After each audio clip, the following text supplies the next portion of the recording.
sana. Dan untuk malam puncak juga begitu, sudah ada persiapan, sebenarnya belajar untuk tanya jawab seperti itu. Jadi pada saat malam puncak itu alhamdulillah diberikan kelancaran. Dan untuk ekspektasi sendiri, saya sebenarnya tidak terlalu berekspektasi untuk menjadi juara 1 ya Kak ya. Saya hanya mempersiapkan diri dengan sebaik mungkin dan berusaha semaksimal mungkin, seperti itu Kak. Oke. Makasih Kak. Kalau misalnya saat itu krida yang Kak Aisyah bawa apa Kak? Kalau untuk krida kemarin yang saya bawa di provinsi itu berkaitan tentang sastra Kak.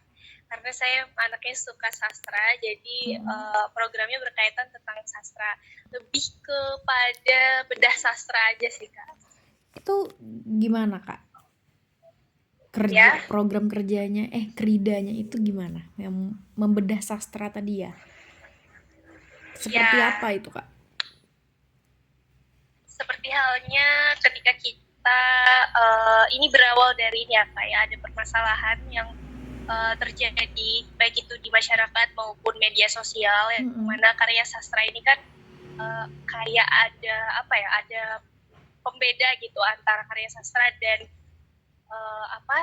lisan kita sehari-hari. Nah, bahasa sastra dan bahasa sehari-hari, bahasa awam itu beda.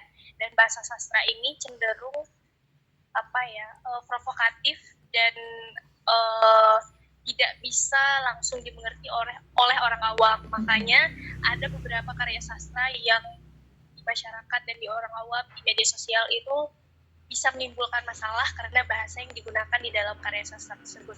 Jadi saya itu berinisiatif untuk melakukan istilah pembedahan terhadap karya sastra tersebut terkait tentang isinya, lalu tujuan penulisnya itu apa, lalu maksud dari karyanya itu seperti apa, supaya menghindari permasalahan yang ada di masyarakat, kesalahpahaman tersebut dari bahasa yang digunakan di dalam karya sastra.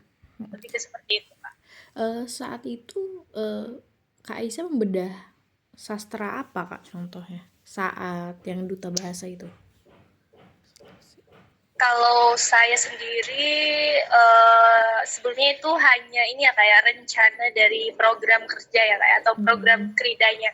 Nah untuk bedah karya sastra sendiri saya itu sedang mempelajari karya sastranya dari Eka Kurniawan, novel sastra dari Eka Kurniawan yang judulnya Cantik Itu loh Kak. Karena di beberapa media sosial, di beberapa platform media sosial yang saya temui, contohnya seperti di Instagram dan juga di TikTok, sempat ramai juga di Twitter, mempermasalahkan karya dari Eka Kurniawan yang judulnya Cantik Itu loh Kak, karena bahasa yang dia gunakan di dalam karya tersebut Kak.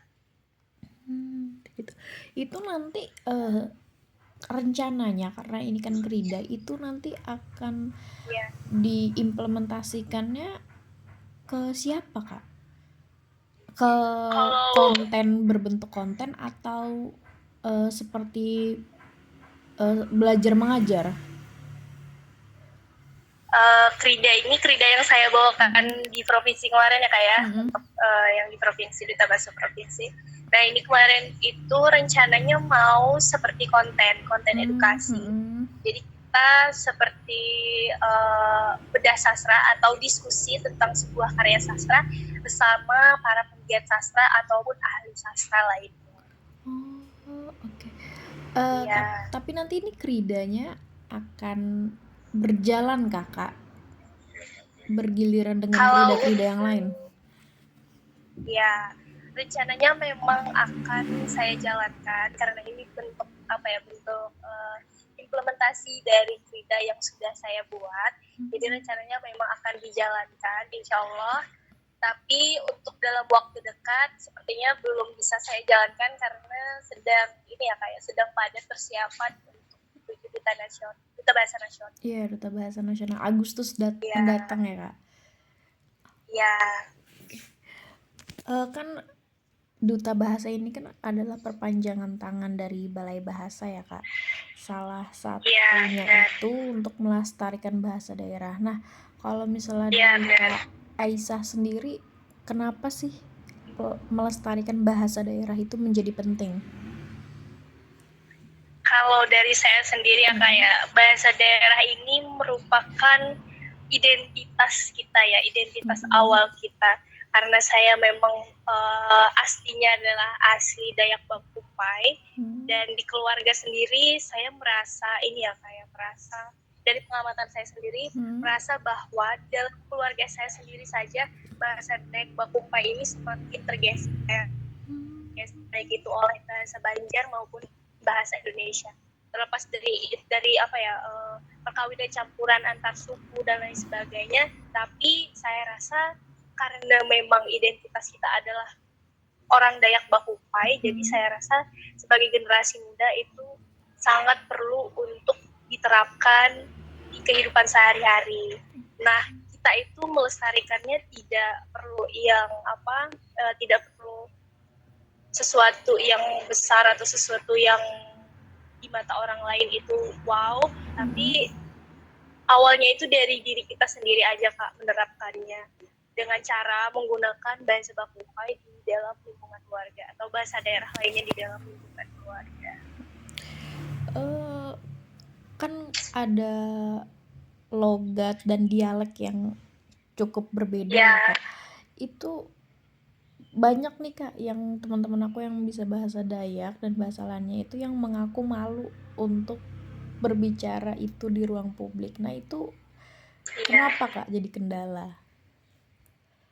Ya benar sekali Kak, jadi kebanyakannya kayak saya juga merasakan hal tersebut di lingkungan pertemanan dan lingkungan sosial saya, khususnya di ruang publik. Ketika anak-anak seumuran saya, sebut saja generasi muda pada saat ini, itu walaupun dia bisa menggunakan atau di lingkungan keluarganya dia menggunakan bahasa Dayak, tapi ketika dia keluar bersosialisasi di luar, di ruang publik, mereka cenderung malu gitu untuk berbahasa Dayak, walaupun mereka di situ sama-sama bisa bahasa Dayak. Ini merupakan suatu permasalahan yang sedang kita hadapi sekarang ya Kak. Dan kalau menurut saya sendiri, ya ngapain kita perlu malu gitu, ngapain kita harus malu, karena ini merupakan identitas kita. Dan seperti yang kita ketahui bahwa bahasa daerah ini merupakan aset tak benda yang sudah diakui oleh UNESCO, dan ini merupakan aset dan kekayaan kita sendiri. Dan kalau misalkan bukan kita yang mewariskan atau mungkin mengimplementasikannya, melestarikannya dalam kehidupan sehari-hari, siapa lagi yang bisa kita harapkan? Apalagi kita sebagai generasi muda yang terus selanjutnya lah. Kalau misalkan tidak ada generasi mudanya, ya berarti bahasa daerahnya cuma sampai di generasi yang sebelumnya, tidak ada pewarisan di dalam. Jadi memang harus kesadaran dan pola pikir kita sendiri, pola pikir generasi muda sendiri yang memang harus kita benari, kita ubah. Nah, kalau misalnya kan setahu aku ada 8 bahasa ya Kak di Kalteng. Bahasa yang penutur atau yang banyak gitu, maksudnya yang masih kita mudah temukan dengan bahasa daerah yang semakin sedikit penuturnya, itu bahasa apa aja Kak? Kalau dari kabupaten saya sendiri ya Kak, saya berasal dari Kabupaten Barito Utara, Muara Teweh. Nah, di Kabupaten Barito Utara itu sebenarnya bahasa asli di sana itu adalah bahasa Dayak Tawoyan dan Lawangan. Dan bahasa Dayak Bakumpai ini merupakan hasil dari akulturasi budaya ya, atau asimilasi budaya, yang mana Bakumpai ini adalah berasal dari Barito Kuala kan ya, bukan dari memang dari Kalsel berarti ya, justru ya dari Barito Kuala ya. Nah, yang memang bahasa aslinya Barito Utara itu adalah bahasa Tawoyan dan bahasa Lawangan. Tapi mirisnya bahasa Tawoyan dan bahasa Lawangan ini semakin sedikit penuturnya, bahkan mungkin penuturnya cuma ada di beberapa desa di pelosok Kabupaten Barito Utara. Dan bahkan nih ya kayak semboyan dari Barito Utara yang mulik Bekangturan itu asal mulanya itu adalah bahasa Tawoyan Kak. Tapi sayangnya di Barito Utara sendiri mayoritasnya adalah bahasa Dayak Bakumpai yang bukan asli dari Barito Utara.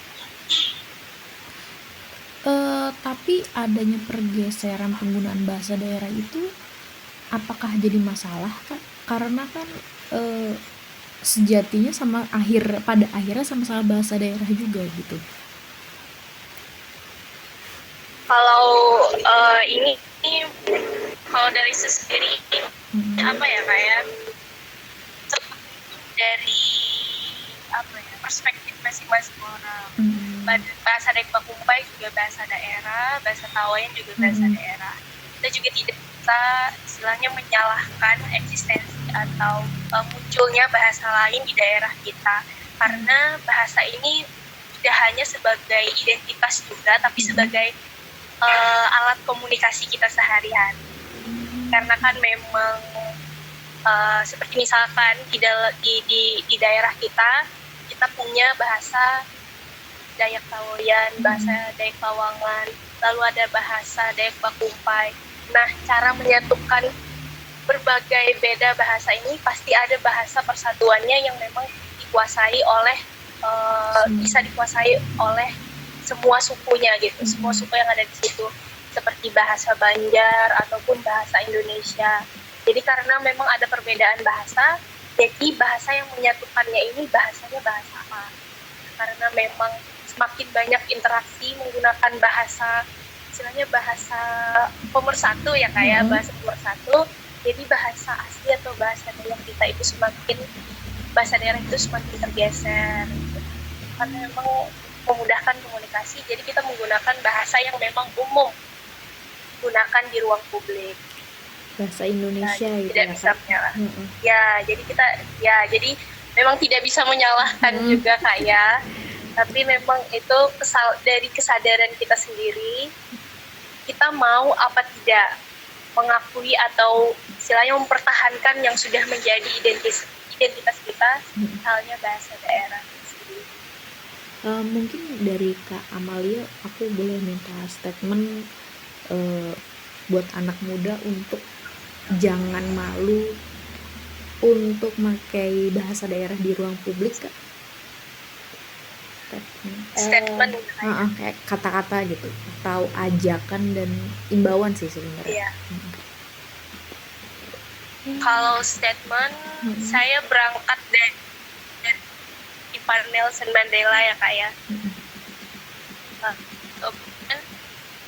With language he understand, it goes to his head. But if you talk to a man in his language, it goes to his heart. Artinya seperti ini. Ketika kita berbicara dalam suatu daerah ya, misalkan di ruang publik, kita berbicara menggunakan bahasa Indonesia atau bahasa persatuan lainnya.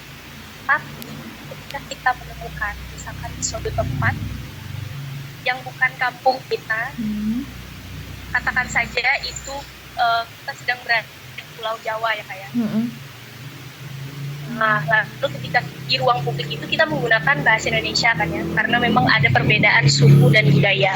Lalu di suatu ruang publik ini kita mendengar ada orang lain yang menggunakan bahasa Dayak atau bahasa yang sama dengan kita. Kita langsung kayak, wah ada orang Dayak nih, langsung ada hati, tergerak hati untuk menyapa. Itulah kenapa if you talk to a man in his language, it goes to his heart. Jadi langsung kena di hati karena kita ada kesamaan identitas, yaitu bahasa daerah itu sendiri. Jadi kalau menurut saya, gunakan bahasa daerah itu sendiri karena itu merupakan identitas kita atau sesuatu yang memang kita sendiri.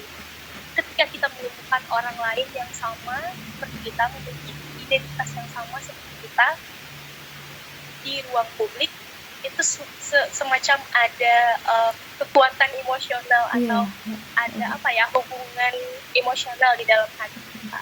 Nah, dari itu saya rasa tidak perlu malu karena kita semua sama, kita semua satu dalam suku dan budaya. Gitu. Kak, balik lagi ya Kak, tadi kan Kak Aisyah senang dengan yang berbau literasi, terus kemudian juga ketiganya mengangkat proposal kesastraan. Nah, apakah dari Kak Aisyah sendiri pernah punya karya yang ditulis atau puisi gitu Kak? Kalau karya yang ditulis saya belum ada ya Kak ya. Tapi pernah berkontribusi di dalam beberapa perlombaan puisi